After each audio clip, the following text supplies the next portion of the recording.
Hello बच्चों, कैसे हो? बढ़िया। आप बढ़िया तो मैं भी बढ़िया। तो देखो बच्चों, आज हमें क्या पढ़ाई करनी है। आज है हमारे पास क्लास 11th का यूनिट नंबर 5 का वीडियो नंबर 16।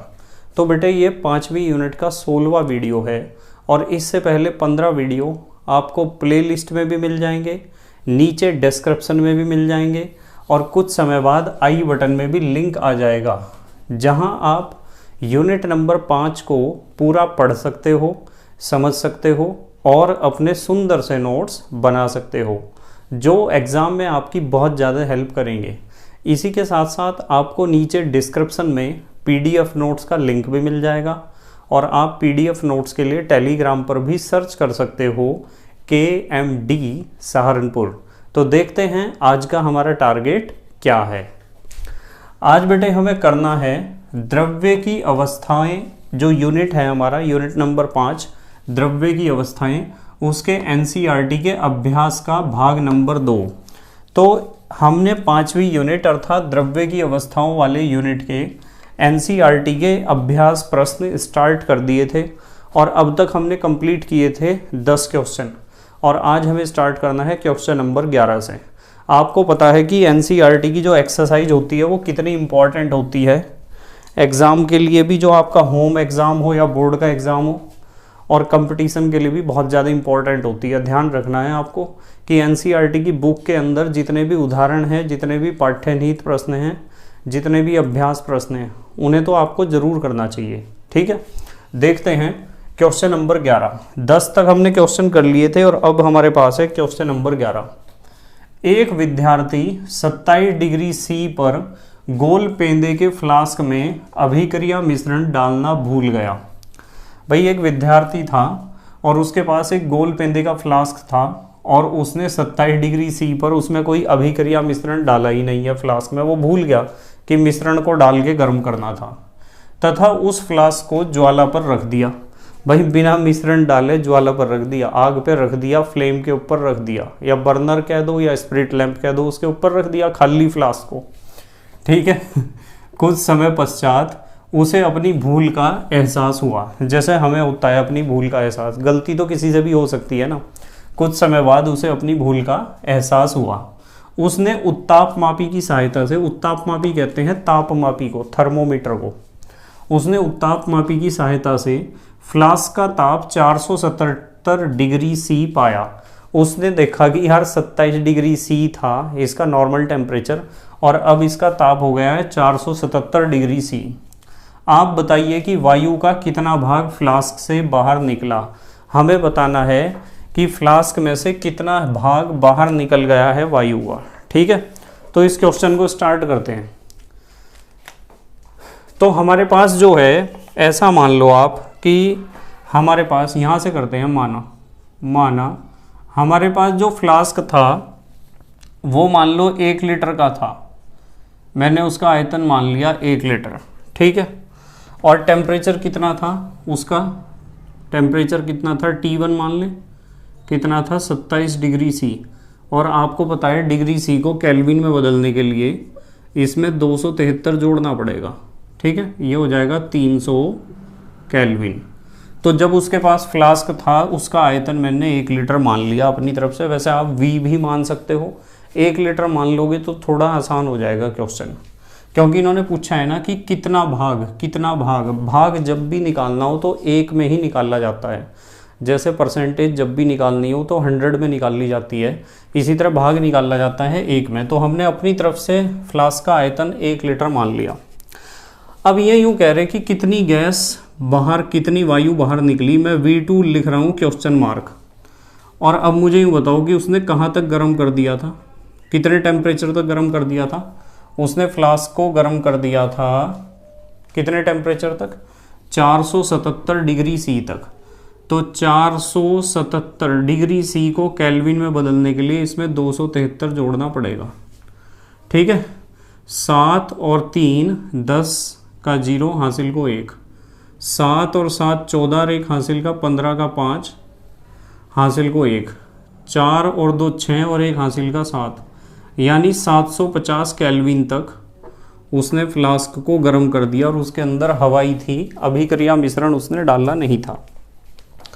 अब आपको पता है वो है तो उसी प्रयोगशाला में, और प्रयोगशाला में उसी में है तो दाब तो उतना ही रहेगा, दाब में तो कोई चेंज नहीं होगा। इसलिए हम चार्ल्स के नियम से चल सकते हैं, V1/T1 is equal to V2/T2।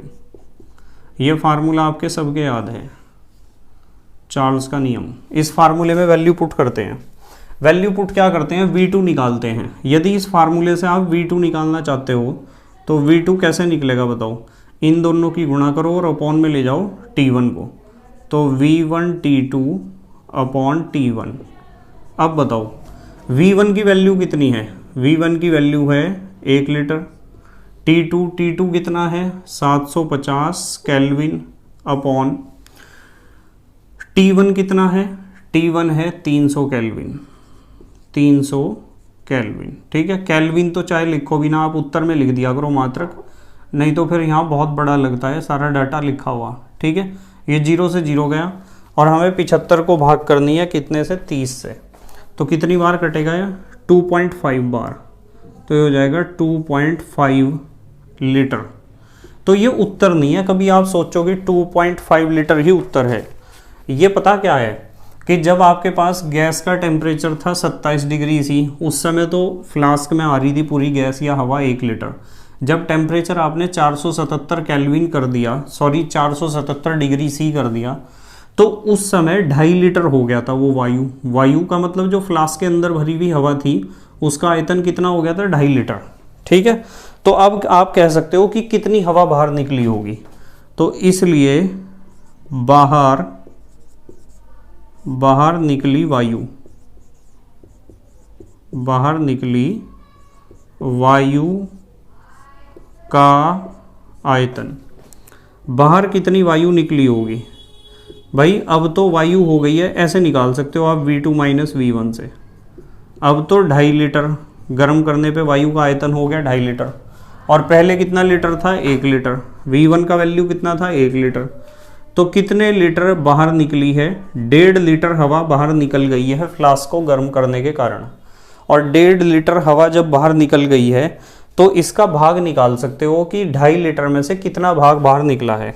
ठीक है, इन्होंने पूछा है ना कितना भाग फ्लास्क से बाहर निकला, तो अब हम भाग निकाल लेंगे।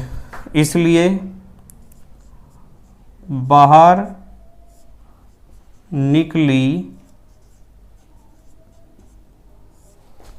निकली वायु का भाग,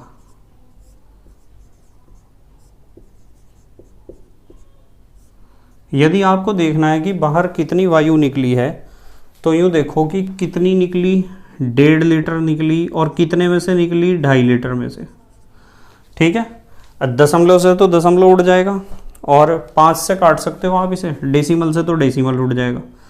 5 से काटो, 5 तिया 15 और 5 पंजे 25, तो या तो उत्तर दो 3/5 भाग, यानी 3/5 भाग हवा का बाहर निकल जाएगा। या फिर इसे भाग करोगे ना तो भाग करके कितना आएगा, 5 6 30 होते हैं ना, तो 0.6 भाग ऐसे भी लिख सकते हो आप, या तो 3/5 कहो या 0.6 कहो। तो इतना भाग, इतना हिस्सा बाहर निकला है वायु का जो फ्लास्क में थी।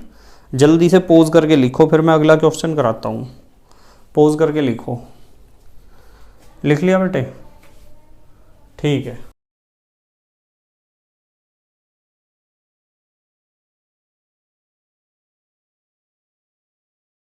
अब देखते हैं क्वेश्चन नंबर 12वां क्वेश्चन देखो क्या है।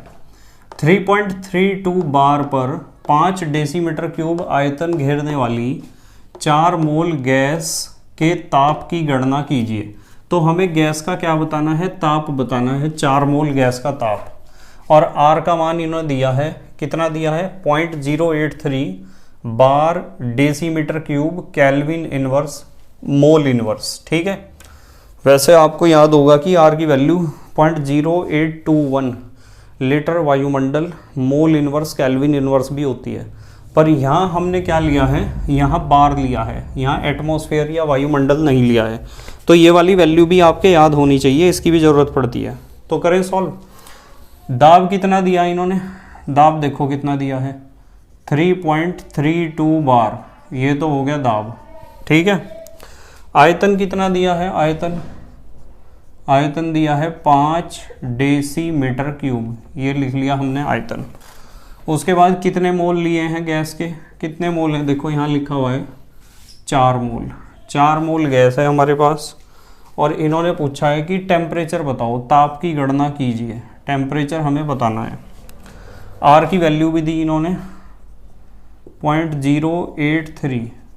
ठीक है, तो सिंपल सी बात है, फार्मूला आपके याद होगा, आदर्श गैस समीकरण PV = nRT। ये फार्मूला तो याद होगा आपके, PV = nRT, याद है ना, आदर्श गैस समीकरण। अब यदि यहाँ से आप T निकालना चाहते हो ना, T, तो कैसे निकलेगा, PV और अपॉन में क्या चला जाएगा, NR, PV/NR। हमें वैल्यू पुट करनी है बस, टेम्परेचर निकल जाएगा। P कितना है बताओ, P है 3.32, V कितना है, V है 5 डेसीमीटर क्यूब, N क्या है, कितने मोल हैं, 4 मोल हैं, और R की वैल्यू कितनी है 0.083। ठीक है, अब देखो ध्यान से देखना ज़रा, इस डेसिमल को उड़ाता हूँ मैं, इस वाले को, और नीचे लिखता हूँ 100, और इसे यदि आप उड़ाओगे तो ऊपर लिखोगे 1000। ये 2 जीरो अभी काट दो आप। ठीक है, अब देखो ध्यान से, देखो 8 चौक 32, और कितने बचेंगे फिर, यहाँ बचेंगे 12, 3 चौक 12, तो ये 4 बार कट रहा है पूरे, कितने बार, 4 बार। और जब 4 बार कट रहा है तो 4 से तो 4 ये कट ही जाएगा। ठीक है, 4 से तो 4 कट ही जाएगा, ये 4 से 4 कट गया। अब क्या बचा आपके पास, अब आपके पास 5 बचा और 10 बचा, इसका मतलब 5 × 10, ये हो गया 50 केल्विन। ये आंसर है हमारा। टेम्परेचर कितना होगा, 50 केल्विन टेम्परेचर होगा। ठीक है, जल्दी से पोज करके लिखो, अगला क्वेश्चन बताता हूँ फिर। लिख लिया बेटे, ठीक है। चलो अब देखते हैं क्वेश्चन नंबर 13वां क्वेश्चन देखो क्या है। 1.4 ग्राम नाइट्रोजन गैस में उपस्थित कुल इलेक्ट्रॉनों की संख्या की गणना करो। तो हमें बताना है कि 1.4 ग्राम नाइट्रोजन गैस में कुल कितने इलेक्ट्रॉन हैं। ये पहली यूनिट का क्वेश्चन है। मोल कंसेप्ट जहाँ पढ़ाया था ना, वहाँ भी इस तरह का क्वेश्चन मैंने आपको सॉल्व कराया था। ठीक है, देखते हैं। चलो, यहाँ दे रखा है इन्होंने भार 1.4 ग्राम, लिखते हैं स्मॉल w। 1.4 ग्राम दे रखा है भार, और अणु भार तो आप नाइट्रोजन का निकाल ही लोगे। अणु भार नाइट्रोजन 2 हैं, नाइट्रोजन 14 वाले, 14 दूनी 28 ग्राम प्रति मोल इसका मात्रक लिख सकते हो आप। सबसे पहले तो आप एक काम करो, मोल निकाल लो, मोलों की संख्या निकाल लो। सबसे पहले मोलों की संख्या कैसे निकलती है, भार बटे अणु भार से। भार कितना है 1.4 और अणु भार कितना है 28। आपको पता है डेसिमल हट के यहाँ 10 आ जाएगा, और 14 दूनी 28, ये आ जाएगा 1/20। कितने मोल हुए, 1/20 मोल हो गए। अब जब आपके पास मोलों की संख्या निकल गई, तो आप अब एक काम करो, मोलों से निकाल लो आप अणुओं की संख्या। अणुओं की संख्या कैसे निकलेंगे, अणुओं की संख्या निकालने के लिए आप जितने भी मोल हैं उन्हें गुणा करोगे आवोगाद्रो संख्या से। मोलों की संख्या को आवोगाद्रो संख्या से गुणा कर दो। मोल कितने आए हमारे 1/20, और आवोगाद्रो संख्या तो याद है आपके 6.022। 6.022 गुणा 10⁻23। वैसे आप यहाँ 6.023 भी लिख सकते हो, इसमें कन्फ्यूजन नहीं होना चाहिए कुछ भी। इस तरह निकल जाएंगे अणु। और जब अणु निकल गए तो अब आप निकाल लो इलेक्ट्रॉन। इलेक्ट्रॉन कैसे निकलेंगे, अणुओं की संख्या जितनी भी है ना आपकी, उसे गुणा कर दो 14 से, क्योंकि नाइट्रोजन के एक अणु में 14 इलेक्ट्रॉन होते हैं। N2 में नाइट्रोजन के 2 परमाणु हैं और एक परमाणु में होते हैं 7 इलेक्ट्रॉन, तो 2 परमाणुओं में 14 इलेक्ट्रॉन होंगे। तो अणु हमारे पास कितने थे, ये अणु थे हमारे पास 1/20 गुणा 6.0 22 गुणा 10 की घात 23, ये तो थे अणु और 14 से हम इन्हें कर दी हमने गुणा। अब आपको पता है 2 सत्ते 14 होता है, ठीक है। चाहे तो आप एक काम कर लो कि 2 सत्ते 14 कर लो, चलो ऐसे ही करते हैं 2 सत्ते 14, 0.7 कर दूं यहाँ, क्योंकि 20 से भाग करी ना हमने, इसलिए 0.7 कर दिया। अब 7 से इसे मल्टीप्लाई कर दो, 7 दूनी 14 का 4 हासिल को 1, 7 दूनी 14 और 1 15 का 5 हासिल को 1 और 7 0 0 ये हासिल वाला 1 यहाँ आ जाएगा, 7 6 42, 3 अंक तो ये रहे और 1 ये रहा 4, 1 2 3 4 यहाँ लगेगा, गुणा 10 की घात 23। तो हमारे पास इलेक्ट्रॉनों की संख्या आई, कितनी आई इलेक्ट्रॉनों की संख्या 4.2154 गुणा 10 की घात 23।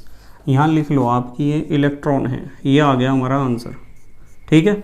ऐसे क्वेश्चन मैंने आपको वहाँ कराए थे जहाँ मोल संकल्पना या मोल कंसेप्ट आपको सिखाया था। जल्दी से पोज करके लिखो, फिर अगला क्वेश्चन कराता हूँ मैं। लिख लिया बेटे, ठीक है।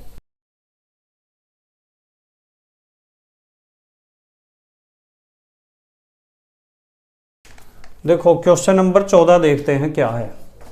यदि 1 सेकंड में 10 की घात 10 गेहूं के दाने वितरित किए जाएं, 1 सेकंड में इतने दाने वितरित कर रहे हैं, तो अवोगाद्रो संख्या के बराबर दाने वितरित करने में कितना समय लगेगा। अवोगाद्रो संख्या तो याद है ना, तो यदि इतने दाने वितरित करने हैं तो कितना समय लगेगा। बहुत आसान सा क्वेश्चन है, ये भी मोल कंसेप्ट का ही क्वेश्चन है। यदि आपको कुल समय निकालना है ना कि कितना लगेगा, तो आप एक काम करो, यहाँ तो लिखो कुल दाने, कितने दाने आपको बांटने हैं। यहाँ तो लिखो कुल दाने, हमें कितने दाने बांटने हैं, अवोगाद्रो की संख्या के बराबर दाने बांटने हैं। और बटे में लिख दो आप 1 सेकंड में वितरित दाने, 1 सेकंड में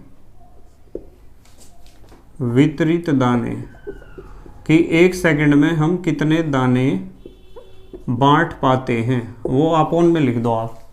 तो इस तरह निकल जाएगा समय। कुल दाने कितने हैं, अवोगाद्रो संख्या के बराबर हैं 6.022 गुणा 10 की घात 23, ये तो हैं कुल दाने। और 1 सेकंड में कितने दाने बांटते हैं हम, 10 की घात 10, तो ये हो जाएगा 6.022 गुणा 10 की घात 23 और ये ऊपर जाके घात प्लस की 10 थी, ऊपर जाके माइनस की 10 हो जाएगी, तो ये हो जाएगा 6.022 गुणा 10 की घात 13, इतने सेकंड लगेंगे। ये हमारा आंसर है। या तो इसी आंसर को दे के आ जाओ, पर मैं आपको एक बात और बता रहा हूँ। यहाँ देखो, ये जो सेकंड में हमारा उत्तर आया है ना, यदि उन्होंने हमारे से पूछ लिया कि इस उत्तर को मिनट में दो, तो आप इसे 60 से भाग करोगे तो मिनट में बदल जाएगा, और 60 से और भाग कर दो, अब ये समय बदल जाएगा घंटे में, और यदि 24 से और भाग कर दी, अब ये समय बदल जाएगा दिन में, और यदि आपने इसे भाग कर दी 365 से, तो अब ये समय बदल जाएगा वर्षों में, ईयर्स में बदल जाएगा। और जब ईयर्स में आप वैल्यू निकाल लोगे तो आपको ये वैल्यू मिलेगी 1.909 गुणा 10 की घात 6 इतने वर्ष, ये आंसर है, ठीक है। आप ये भी आंसर दे सकते हो और ये भी दे सकते हो। आप आंसर को सेकंड में भी दे सकते हो, मिनट में भी, घंटे में भी, दिन में भी, और साल में भी दे सकते हो, महीनों में भी दे सकते हो, ठीक है। मर्जी आपकी, जैसा आपको अच्छा लगता है। जल्दी पोज करके लिखो, अगला क्वेश्चन करेंगे फिर। लिख लिया बेटे, ठीक है।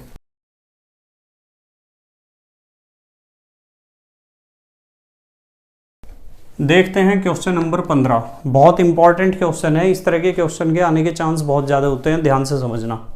देखो क्या है, 27 डिग्री सी ताप पर 1 डेसीमीटर क्यूब आयतन वाले फ्लास्क में 8 ग्राम तो ऑक्सीजन भरी और 4 ग्राम भरी हाइड्रोजन, तो इन दोनों के मिश्रण का कुल दाब हमें बताना है, क्या होगा। बहुत इंपॉर्टेंट क्वेश्चन है बेटे, इस क्वेश्चन को बिल्कुल पक्का करके जाना है। और मैंने पहले भी इस तरह का क्वेश्चन आपको करा रखा है। इधर तो ले लिया हमने ऑक्सीजन और इधर ले लिया हाइड्रोजन, ठीक है। ऑक्सीजन का भार बताओ कितना दिया है, ऑक्सीजन का भार कितना दिया है 8 ग्राम। ये ऑक्सीजन का भार हो गया। और ऑक्सीजन का अणु भार आपको याद ही है 16 दूनी 32, ये याद रखने चाहिए। तो मोलों की संख्या निकाल लोगे भार बटे अणु भार से। पहले भी मैंने ऐसे क्वेश्चन कराए हैं आपको। भार 8, अणु भार 32, 8 चौक 32, 1/4। ठीक है, 1/4 को आप और क्या लिख सकते हो 0.25। इसी तरीके से इसे सॉल्व कर लो। भार बताओ कितना है हाइड्रोजन का 4 ग्राम है। अणु भार कितना होता है हाइड्रोजन का 2 ग्राम। तो मोलों की संख्या N2 कैसे निकलेगी भार बटे अणु भार से। और भार कितना है 4, अणु भार है 2, कितने हो जाएंगे 2 मोल, 2 दूनी 4, तो 2 मोल आ गए इसके। ठीक है, इसके आए 0.25 मोल और इसके आए 2 मोल। मोल है ना इसका मात्रक, मोल। तो दोनों के हमने मोल निकाल लिए।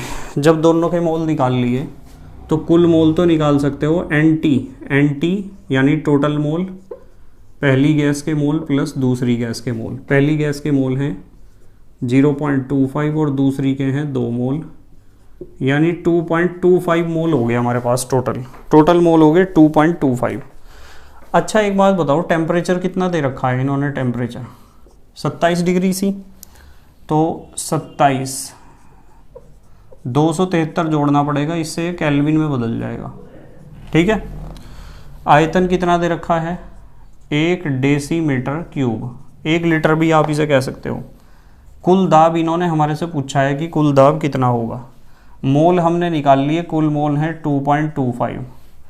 ठीक है, आर की वैल्यू वैसे तो इस क्वेश्चन में शायद इन्होंने दे रखी थी, पर यदि आपको उत्तर निकालना है बार में तो आर की वैल्यू क्या लेनी है, और यदि एटमॉस्फेयर यानी वायुमंडल अर्थात ATM में निकालना है तो आर की वैल्यू क्या लेनी है। ये दोनों बातें मैंने आपको सिखा रखी हैं भाई। यदि आपको वायुमंडल में निकालना है तो आर की वैल्यू 0.0821 ले लेना, और यदि बार में निकालना है, बार में प्रेशर कितने बार प्रेशर होगा, तो आप ले लेना 0.083। ठीक है, इसका मात्रक क्या होता है bar decimetre cube mole inverse kelvin inverse. ठीक है, अब उत्तर जो आएगा ना हमारा, ये प्रेशर जो निकल के आएगा ये बार में निकल के आएगा। ठीक है, फार्मूला लगाते हैं चलो।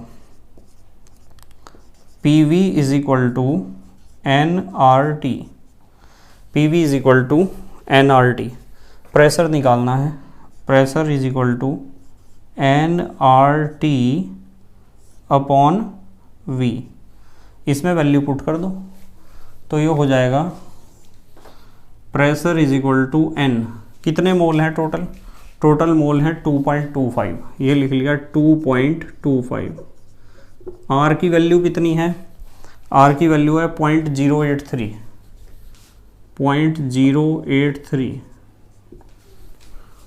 T की वैल्यू कितनी है, T है हमारे पास, ये है T 300 केल्विन, ये लिख लिया हमने 300 केल्विन। अपॉन में क्या लिखना है V। वॉल्यूम कितना है 1 डेसीमीटर क्यूब। ठीक है, तो ऊपर जितनी भी राशियां हैं इनका मल्टीप्लाई तो करना है, गुणा ही तो करना है इनका सबका। यह आ जाएगा 56.025, 56.025 बार। ये आंसर आया हमारा। और यदि आपको आंसर चाहिए ATM में या वायुमंडल में तो आप यहाँ R की जगह 0.0821 लिखना। यदि 0.0821 लिखोगे तो आपका आंसर ATM में आएगा, वायुमंडल में आएगा। जल्दी से पोज करके लिखो, अगला क्वेश्चन कराता हूँ फिर मैं। लिख लिया बेटे, ठीक है।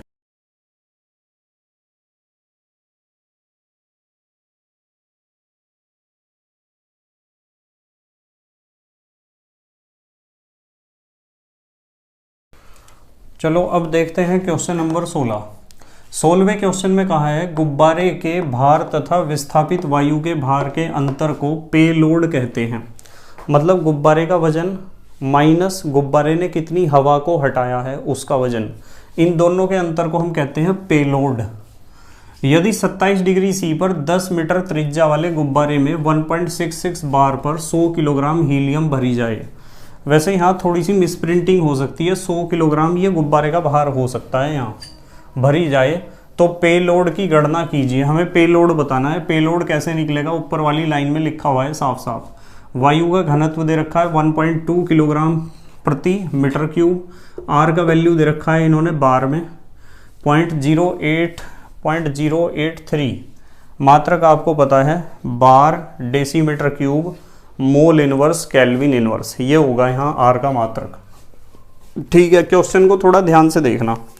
सबसे पहले मुझे यूँ बताओ, गुब्बारे की त्रिज्या कितनी दे रखी है? गुब्बारे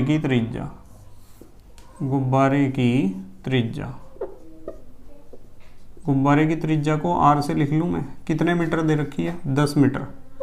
ये लिख लिया हमने, गुब्बारे की त्रिज्या 10 मीटर है। ठीक है, तो आप आयतन तो निकाल लोगे गुब्बारे का, फिर आयतन निकाल लोगे गुब्बारे का। गुब्बारे की त्रिज्या दे रखी है तो 4/3 पाई आर क्यूब से आप आयतन निकाल लोगे। ठीक है, 4/3 तो ये लिख लिया हमने। पाई का मान कितना होता है? 22/7। आर कितना है? 10 की घात 3 है। इसे कैलकुलेट करना है आपको। जब आप इसे कैलकुलेट करोगे तो ये आ जाएगा 4190.476 घन मीटर। ये आया हमारे पास गुब्बारे का आयतन, इतने घन मीटर आया। और आप मुझे एक बात बताओ, गुब्बारे का जितना भी आयतन हमारे पास आया है, यानी गुब्बारे में जितनी भी हवा भरी जाएगी उतनी हवा को तो हटाएगा वो। तो आप कह सकते हो कि ये जो गुब्बारे का आयतन आया है ना, यहाँ लिख दूं मैं, गुब्बारे का जो आयतन आया है वो ही विस्थापित वायु का आयतन होगा। आयतन विस्थापित वायु, गुब्बारे का आयतन विस्थापित वायु के आयतन के बराबर होगा। ठीक है, अच्छा यदि मैं आपको कहूं कि चलो विस्थापित वायु का द्रव्यमान निकालते हैं, कितनी हवा हटाई है गुब्बारे ने, विस्थापित वायु का द्रव्यमान निकालते हैं, तो आपको पता है द्रव्यमान कैसे निकलेगा? आयतन गुणा घनत्व से। यानी आयतन किसका? विस्थापित वायु का आयतन गुणा घनत्व किसका? वायु का ही घनत्व। अब विस्थापित वायु का आयतन कितना है? यही तो है जो हमने ऊपर निकाला है, ये है 4190.476। ये तो हो गया इसका आयतन। और घनत्व कितना दे रखा है? ये दे रखा है वायु का घनत्व 1.2 दे रखा है ना, 1.2 किलोग्राम प्रति मीटर क्यूब। तो जब आप इसे कैलकुलेट करोगे तो ये आ जाएगा 5028.57। यही लिख देता हूँ, चलो 5028.57 किलोग्राम, ये द्रव्यमान आ गया m। ठीक है, 5028.57 किलोग्राम। इसकी हमें ज़रूरत पड़ेगी, देखो इसकी भी ज़रूरत पड़ी थी हमें यहाँ, और इसकी हमें ज़रूरत पड़ेगी। चलो मैं यहाँ लिख देता हूँ इसे, समीकरण नंबर 1 या वैल्यू नंबर 1 लिख दो आप। जब ज़रूरत पड़ेगी यहाँ से हम इसे उठा लेंगे। अब हमें निकालना है कि गुब्बारे में कितनी गैस भरी है हमने। गुब्बारे में भरी हीलियम का द्रव्यमान, यदि गुब्बारे में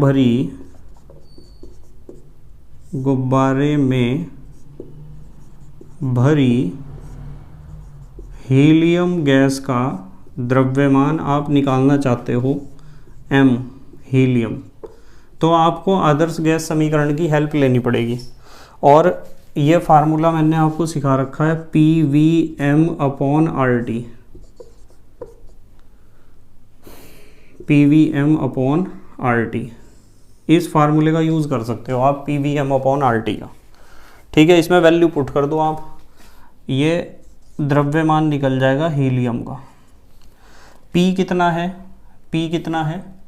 P दे रखा है इन्होंने, ये देखो 1.66 बार। तो P की वैल्यू हमने रखी 1.66 बार। आयतन कितना है? इतना आयतन है 4190.476, ये मीटर क्यूब में है। और यदि इसे डेसीमीटर क्यूब में बदलना है तो 10 की घात 3 से इसे गुणा करनी पड़ेगी। मैं लिख दूँ यहाँ डेसीमीटर क्यूब में बदला है इसलिए गुणा करिए 10 की घात 3 से। ठीक है भाई, P हो गया, V हो गया, M। अब बात करेंगे M की। M कितना है, M कितना है, M दे रखा था इन्होंने। मोलर द्रव्यमान हीलियम का कितना होता है, 4 होता है ना, 4। तो यहाँ लिख दिया मैंने 4 ग्राम प्रति मोल होता है, 4 ग्राम प्रति मोल।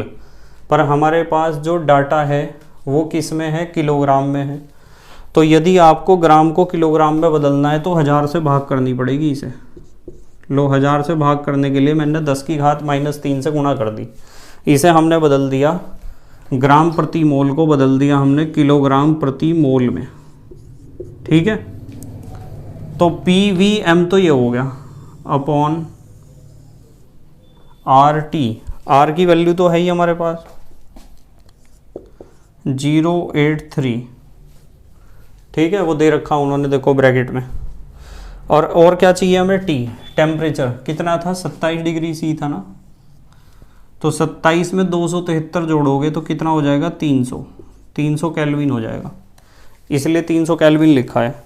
तो जब आप इसे कैलकुलेट करोगे तो यहाँ वैल्यू आ जाएगी 1117.46, 1117.46 किलोग्राम इतना आया, गैस इतना आया। ठीक है, और यदि मैं कहूँ कि गुब्बारे का कुल द्रव्यमान निकाल लो आप, गुब्बारे का कुल द्रव्यमान, यदि गुब्बारे का कुल द्रव्यमान निकालना है तो आपको एक तो गुब्बारे का द्रव्यमान लेना पड़ेगा प्लस एक लेना पड़ेगा इसका गैस का द्रव्यमान 1117.46 किलोग्राम। ठीक है, ये गुब्बारे का है, ये गैस का है, दोनों को जोड़ोगे तो 1217.46 हो जाएगा। 1100 और 100 1217.46 किलोग्राम, ये हुआ गुब्बारे का भार या गुब्बारे का द्रव्यमान कह दो। अब निकाल लेंगे हम पेलोड। अतः पेलोड सबसे पहली लाइन है क्वेश्चन की। यदि पेलोड निकालना है तो आपको विस्थापित वायु का द्रव्यमान माइनस गुब्बारे का कुल द्रव्यमान, विस्थापित वायु का द्रव्यमान इसमें से घटाना है गुब्बारे का कुल द्रव्यमान, ये घटाना है। अब बताओ विस्थापित वायु का द्रव्यमान कितना है, विस्थापित वायु का द्रव्यमान कितना है, ये समीकरण एक बनाई थी मैंने, देखो विस्थापित वायु का द्रव्यमान 5028.57 5028.57 किलोग्राम। और गुब्बारे का द्रव्यमान कितना निकाला हमने अभी, कुल मिलाकर 1217.46 किलोग्राम।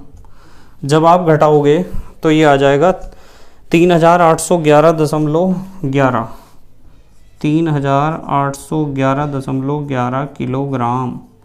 ये है पेलोड, ये आंसर है हमारा। ठीक है, देखो सबसे ऊपर वाली लाइन में लिखा हुआ है कि गुब्बारे के भार तथा विस्थापित वायु के भार के अंतर को, इन दोनों का जो अंतर है उसे कहते हैं हम पेलोड। अब जल्दी से पोज करके लिखो, मैं फिर अगला क्वेश्चन कराता हूँ आपको। लिख लिया बेटे, ठीक है।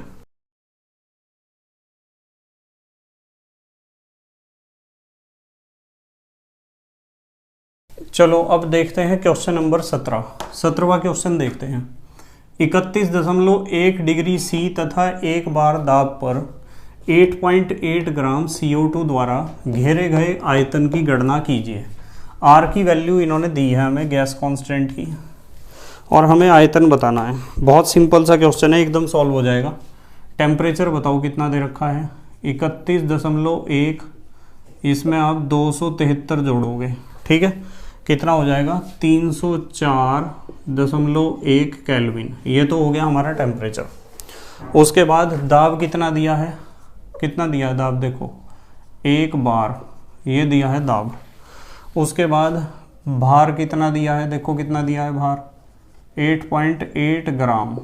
ठीक है, CO2 का है ना, तो आप CO2 का अणुभार निकाल दोगे। कार्बन का कितना होता है 12 और 2 हैं ऑक्सीजन का 16, कितना हो जाएगा जोड़ के देख लेना, 44 हो जाएगा। 44 ग्राम प्रति मोल मात्रक लिखना चाहो।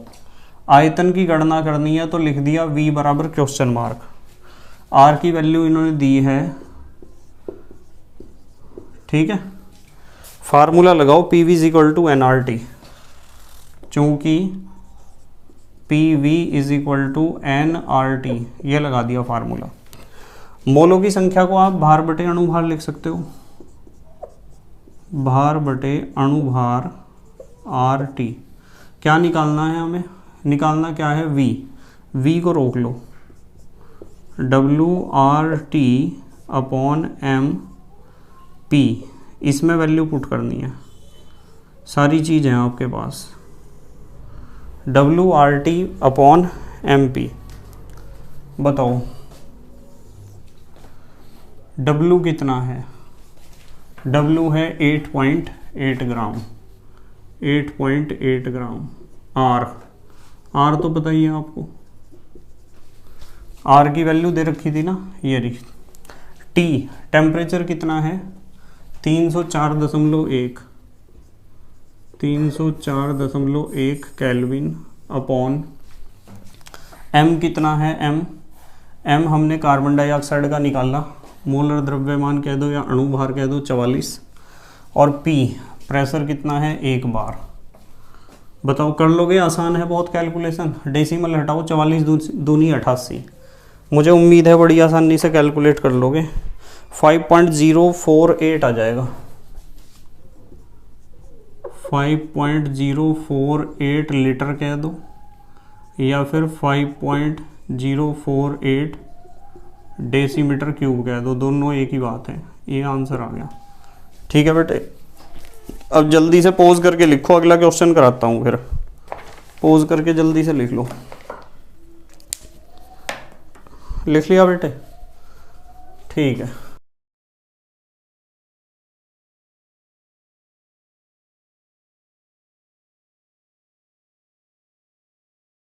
चलो देखते हैं क्वेश्चन नंबर 18। समान दाब व किसी गैस के 2 ग्राम द्रव्यमान का 95 डिग्री C तथा 0.184 ग्राम हाइड्रोजन का 17 डिग्री C पर आयतन समान है। भाई समान दाब तो पहले ही समान कह दिया था, आयतन यहाँ इन्होंने समान कह दिया। एक तो दे रखा है द्रव्यमान, एक दे रखा है ताप, इसका भी द्रव्यमान और ताप दे रखा है। तो बताइए कि गैस का मोलर द्रव्यमान क्या होगा। वो जो अज्ञात गैस है उसका मोलर द्रव्यमान क्या होगा। ठीक है, बहुत आसान सवाल है। देखो इधर तो हम लिखते हैं अज्ञात गैस, वो कौन सी गैस है जिसका मोलर द्रव्यमान हमें निकालना है। और एक गैस तो हमें पता ही है, हाइड्रोजन है, डाई हाइड्रोजन कह दो, डाई हाइड्रोजन है।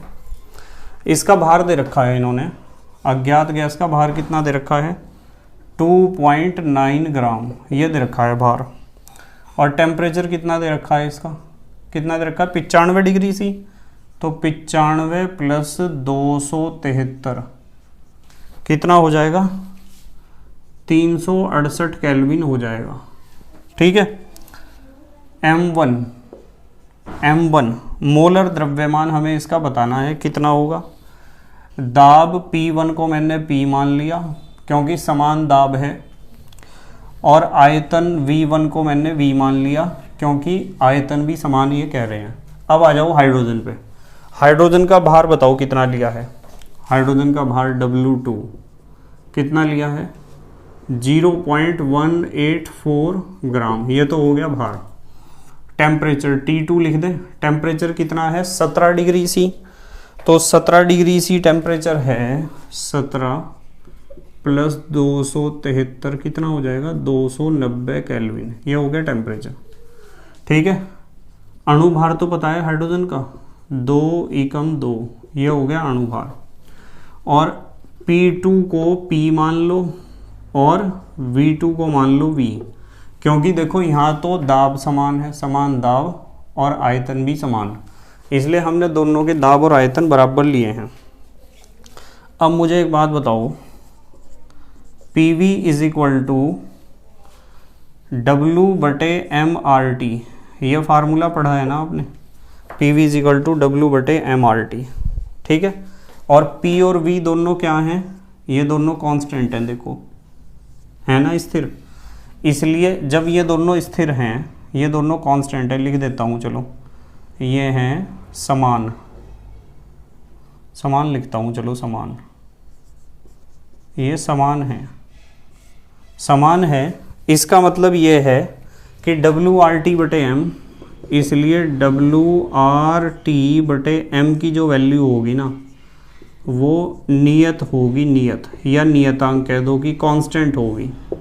और जब WRT/m की वैल्यू कांस्टेंट है तो इसका मतलब ये है कि इस वाले के लिए यानी पहले केस के लिए W1RT1/m1 WRT2/m2 के बराबर होगा, होगा ना बराबर। इसलिए हम लिख सकते हैं W1RT1/m1 बराबर होगा W2RT2/m2। R से R तो कट ही जाएगा, ये तो कांस्टेंट है। अब हमारे पास जो वैल्यू बची ना, उसमें जो भी बचा है उसमें वैल्यू पुट कर दो। W1 कितना है, W1 है 2.9, तो W1 की जगह मैंने लिख दिया 2.9। T1 कितना है 368, ये लिख दिया 368 अपॉन M1 हमें कैलकुलेट करना है, M1 ही तो निकालना है, देखो M1 निकालना है हमें। W2 बताओ कितना है, W2 है हमारे पास 0.184, 0.184। T2 कितना है, T2 है 290 केल्विन, 290 केल्विन अपॉन M2 कितना है 2। अब आपको निकालनी है वैल्यू M1 की, तो इन तीनों का मल्टीप्लाई करो बटे में इन दोनों को ले जाओ, ठीक है। यहाँ से करते हैं चलो। यदि आपको M1 का वैल्यू निकालना है तो 2.9, ये लिख दिया 2.9 इंटू 368, ये लिख लिया 368 इंटू 2, ये लिख दिया 2 अपॉन, अपॉन में एक तो ये जाएगा 0.184 इंटू एक जाएगा 290। तो इसे आपको कैलकुलेट करना है, बहुत आसानी से कैलकुलेट हो जाएगा, कोई दिक्कत नहीं होने की इसमें। देखो कैसे, मैं बता रहा आपको। इसका तरीका ये है कि आप इस डेसिमल को हटाओ और नीचे लिख दो 10, और इस वाले डेसिमल को हटाओ, ऊपर लिख दो 1000, ठीक है। अब आप इन दो जीरो से इन दो जीरो को काट दो, अब आपका 29 से 29 कट जाएगा। देखो 18 दूनी 36, 4 दूनी 8, ये कितनी बार गया, 2 बार गया। तो यहाँ हमारे पास बचा है M1 इज इक्वल टू 2 दूनी 4 दाम 40, और तो नहीं कुछ बचा, 40 ग्राम प्रति मोल, ये मात्रक आप लिख सकते हो। तो जो हमारे पास वो अज्ञात गैस थी उसका मोलर द्रव्यमान ही तो पूछा था इन्होंने, तो उसका मोलर द्रव्यमान कितना आया, 40 ग्राम प्रति मोल आया। जल्दी से पोज करके लिखो, अगला क्वेश्चन बताता हूँ फिर मैं। लिख लिया बेटे, ठीक है।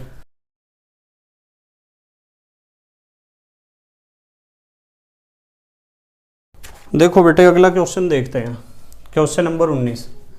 एक बार दाब पर H2 तथा O2 के मिश्रण में 20% H2 भार से रखा गया है, यानी 20 ग्राम यदि हाइड्रोजन है तो 80 ग्राम आप कह सकते हो दूसरी गैस है यानी ऑक्सीजन रखा जाता है, तो हाइड्रोजन का आंशिक दाब क्या होगा। बहुत सिंपल सा क्वेश्चन है और बहुत इंपॉर्टेंट क्वेश्चन है। हाइड्रोजन और ऑक्सीजन दो गैस हैं, ऐसे क्वेश्चन मैंने कई बार करा दिए बेटे आपको, और ध्यान रखना एग्जाम में आने के बहुत ज़्यादा चांस हैं। दोनों का भार लिख लो, 20% कहा तो मैंने इसे 20 ग्राम मान लिया और इसे मान लिया 80 ग्राम, क्योंकि टोटल तो 100 होना चाहिए ना, परसेंटेज के सारे सवाल 100 में ही चलते हैं। इसका अणुभार आपको पता है कितना होता है, 2 ही कम 2, और इसका अणुभार कितना होता है 16 दूनी 32। दोनों का भार लिख लिया, दोनों का अणुभार लिख लिया। अब आप मोल निकाल लो, भार बटे अणुभार से मोल निकल जाएंगे, 20/2, 2 धाम 20, 10 मोल तो आ गए इसके। कितने मोल आए 10। इसके मोल देखो N2 भार बटे अणुभार 80/32। ठीक है, 16 दूनी 32 और 16 पंजे 80, पता है ना आपको भाई, 16 पंजे 80 और 16 दूनी 32, 5 का आधा 2.5, तो 2.5 मोल आए इसके। दोनों के मोल निकाल लिए हमने। ठीक है, पूरा लिखना है तो ई भी लगा दो, नहीं तो MOL भी लिख सकते हो। अब आप कुल मोल निकाल लो, NT। टोटल मोल कैसे निकलेंगे, 10 मोल तो इसके हैं और 2.5 मोल इसके हैं, तो 12.5 मोल हो गए टोटल हमारे पास। कितने मोल हुए, 12.5 मोल। अब यूं देख लो और क्या क्या चीज़ दे रखी है। क्या पूछा है इन्होंने पूछा हाइड्रोजन का आंशिक दाब। देखो, चूंकि किसी भी गैस का आंशिक दाब निकालना हो ना, तो उस गैस के तो लिख लो मोल और बटे में लिख लो कुल मोल और गुणा कर दो कुल दाब से। बताओ, ये फार्मूला सिखाया था क्या मैंने? किसी भी गैस का आंशिक दाब निकालना हो, डाल्टन के आंशिक दाब के नियम में सिखाया था। जिस गैस का आंशिक दाब निकालना हो उसके मोल ऊपर लिखो, बटे में कुल मोल लिखो, गुणा कर दो कुल दाब से। बताओ, हाइड्रोजन के मोल कितने हैं? हाइड्रोजन के मोल हैं 10, कुल मोल कितने हैं 12.5, और कुल दाब कितना है ये लिखा हुआ देखो, कुल दाब कितना है 1 बार। लो, हो जाएगा क्वेश्चन। जब आप डिवाइड करोगे तो ये आ जाएगा 0.8, तो 0.8 बार ये आंसर आया, देख लेना। ठीक है, जल्दी से पोज करके लिखो। अगला क्वेश्चन कराता हूँ फिर मैं। अगला क्वेश्चन लिख लिया बेटे? ठीक है,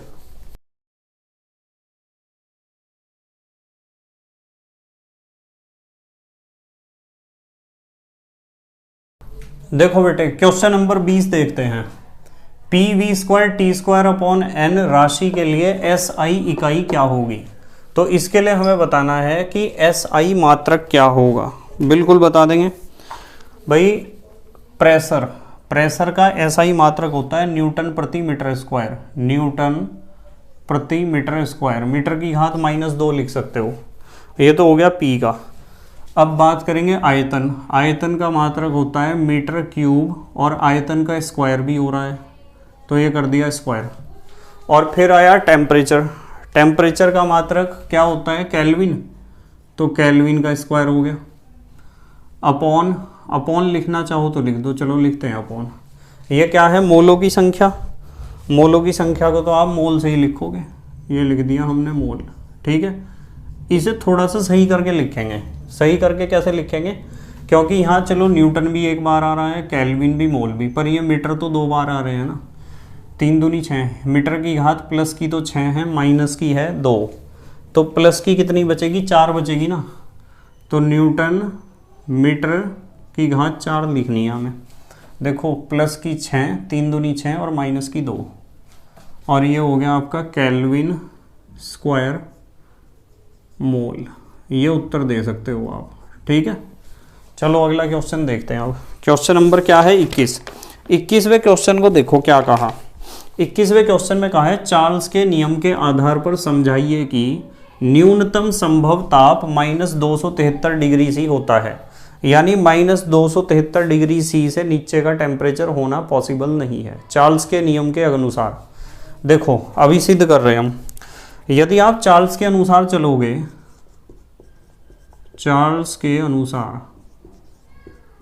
यदि आप चार्ल्स के नियम के अनुसार चलोगे तो आपको एक बात समझ में आएगी। VT = V0 सिखाया था ना, 1 + T/273 सिखाया था। अब यदि आप यहाँ -273 डिग्री सी रख दो T के जगह, तो T बराबर -273 डिग्री सी रखने पर आप इस T के जगह क्या रखोगे? -273 रख दो। -273 रखोगे तो VT = V0 1, ये माइनस हो जाएगा ना, प्लस माइनस माइनस 273/273 क्या हो जाएगा? ये V T is equal to V zero, 1 minus 1, एक बार कट जाएगा ना ये, और V T is equal to V zero into zero, एक में से एक गया जीरो, इसका मतलब V T is equal to zero. इसका मतलब गैस का कोई आयतन ही नहीं होगा, गैस का कोई आयतन नहीं होगा। ठीक है, इसका मतलब -273 डिग्री सी पर गैस का आयतन जीरो हो जाएगा। यहाँ लिखता हूँ इसके बाद, अतः -273 डिग्री सी पर गैस का आयतन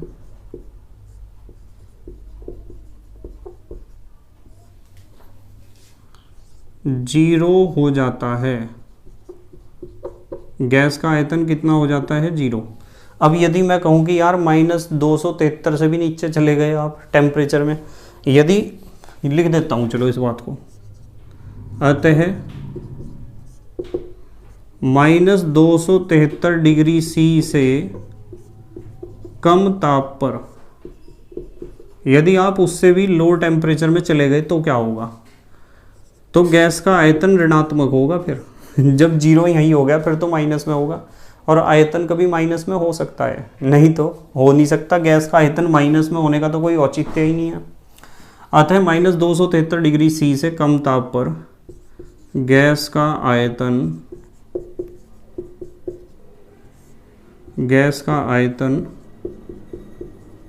ऋणात्मक हो जाएगा। गैस का आयतन क्या हो जाएगा? ऋणात्मक हो जाएगा। ठीक है, और ऋणात्मक होने का तो कोई अर्थ ही नहीं है। लिख देता हूं, जो कि अर्थहीन है, अर्थहीन है। ठीक है, अतः क्या स्पष्ट हुआ? अतः सबसे कम ताप कितना होगा? -273 डिग्री सी होता है। बताओ समझ में आ रही क्या बात? तो इस तरीके से आप सिद्ध कर सकते हो। जल्दी से पॉज करके लिखो, अगला क्वेश्चन कराता हूँ फिर। लिख लिया बेटे? ठीक है।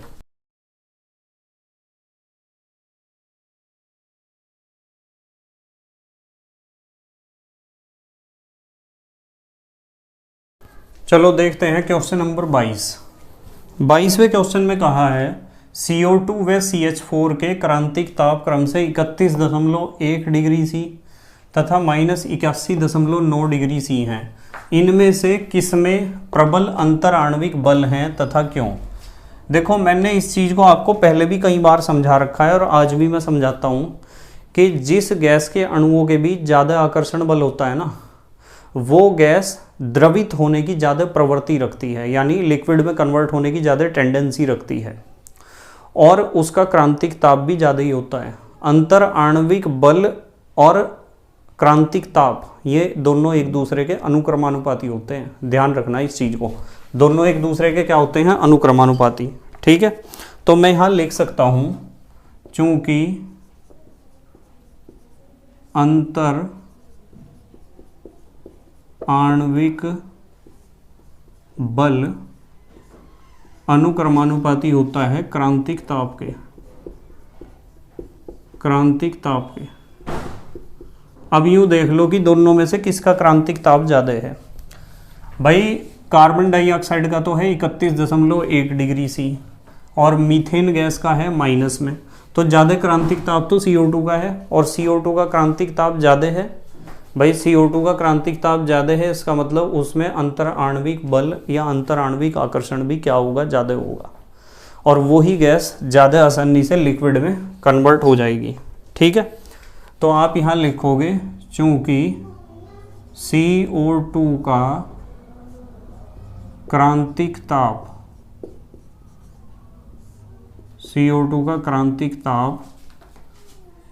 अधिक है, CO2 का क्रांतिक ताप अधिक है, अतः दोनों के क्रांतिक ताप दे रखे ना, देखो ज़्यादा तो इसका ही है CO2 का, अतः CO2 के अणुओं के बीच, CO2 के अणुओं के बीच प्रबल, CO2 के अणुओं के बीच प्रबल आकर्षण बल लिख दो, या अंतर आणविक, या लिख लो अंतर आणविक बल कार्य करते हैं। ठीक है, और ये ही गैस पहले द्रव में बदलेगी आसानी से, इसे द्रव में बदलना भी बहुत आसान होगा। अब देखते हैं क्वेश्चन नंबर 23 देखो, वंडर वाल्स प्रांचल की भौतिक सार्थकता को समझाइए। इस क्वेश्चन से डरना नहीं है कुछ भी। वंडर वाल गैस समीकरण थी ना जो, उसमें यूँ बताओ, हमने एक कांस्टेंट ए पढ़ा था ना, तो ये ए वंडर वाल प्रांचल है, वंडर वाल का पैरामीटर। ठीक है, और ये ए का मान अंतरा अणुक आकर्षण बल का परिमाण होता है। तो यहाँ लिख देता हूँ ए का मान अंतर अणुक आकर्षण बल का क्या होता है, परिमाण, रिजल्टेंट। समझाया था मैंने आपको वंडर वाल समीकरण में, परिमाण होता है। ठीक है, ए के बारे में एक तो ये बात ध्यान रखनी है, और एक बात ये ध्यान रखनी है कि ये जो ए है ना पहला प्रांचल, ये ताप एवं दाब पर निर्भर नहीं करता है। यह है ताप एवं दाब पर निर्भर नहीं करता है।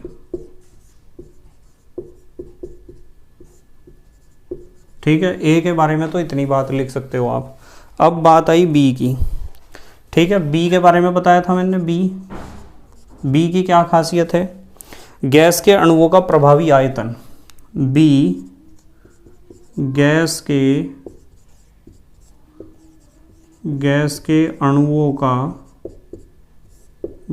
अणुओं का क्या होता है, प्रभावी आयतन।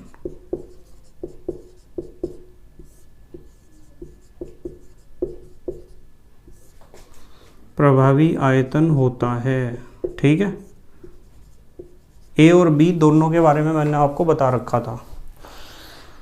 ठीक है, और एक चीज और ध्यान रखनी है कि ए व बी के मान गैस के विशिष्ट गुणों पर या प्रकृति पर निर्भर करते हैं कि गैस की प्रकृति कैसी है। ठीक है, यहां लिख लेते हैं ए व बी के मान, भाई ए का मान क्या होगा, बी का मान क्या होगा। किसी गैस के, ऐसे लिखेंगे चलो, किसी गैस के विशिष्ट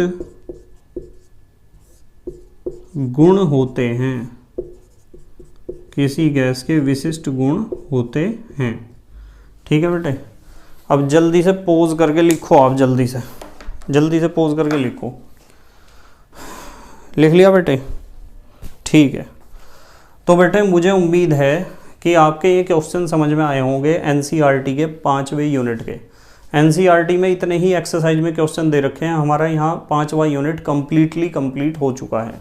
कल से मैं स्टार्ट करूँगा यूनिट नंबर 6, छठा यूनिट स्टार्ट करूँगा। ठीक है, बस आप मेहनत और ईमानदारी से पढ़ाई करते रहो, और हमेशा एक बात का ध्यान रखो, कभी भी ऐसा मत सोचना कि आप 3 दिन या 4 दिन मेहनत कर लोगे तो आपको रिजल्ट मिल जाएगा। नहीं, फल इतनी जल्दी नहीं मिलता बेटे, और जो फल बहुत जल्दी मिलता है ना, उसका फल बहुत ज़्यादा उसका जो स्वाद होता है ना, उस फल का जो जल्दी मिलता है वो बहुत ज़्यादा मीठा नहीं होता है। आपको यदि फल असली वाला चाहिए और स्वाद असली वाला चाहिए तो आपको जो है लगातार मेहनत परिश्रम पढ़ाई में करना होगा। और यदि पढ़ाई में आप लगातार मेहनत करोगे, परिश्रम करोगे, ईमानदारी से पढ़ाई करोगे तो आपको सफलता मिलेगी, तो थोड़ा लेट, पर वो जो सफलता मिलेगी ना उसका कोई तोड़ नहीं होने का, ये बात बिल्कुल पक्की है। पर बच्चे जो है ना हिम्मत हार जाते हैं बहुत जल्दी, मतलब 4-5 दिन पढ़ेंगे या 1 महीना पढ़ेंगे, उसके बाद उन्हें लगेगा कि यार नहीं छोड़ो, चल जाएगा काम। बेटे पढ़ाई कभी भी बर्बाद नहीं जाती है, वेस्ट नहीं जाती है कभी भी पढ़ाई, ध्यान रखना। आज आपने पढ़ा, आपके एग्ज़ाम हुए या नहीं हुए, पर वो पढ़ाई आपके काम आएगी, देख लेना चाहिए। ठीक है, जब काम आएगी, जब याद आऊँगा मैं। ठीक है, तो thank you very much for watching this video. Okay, bye.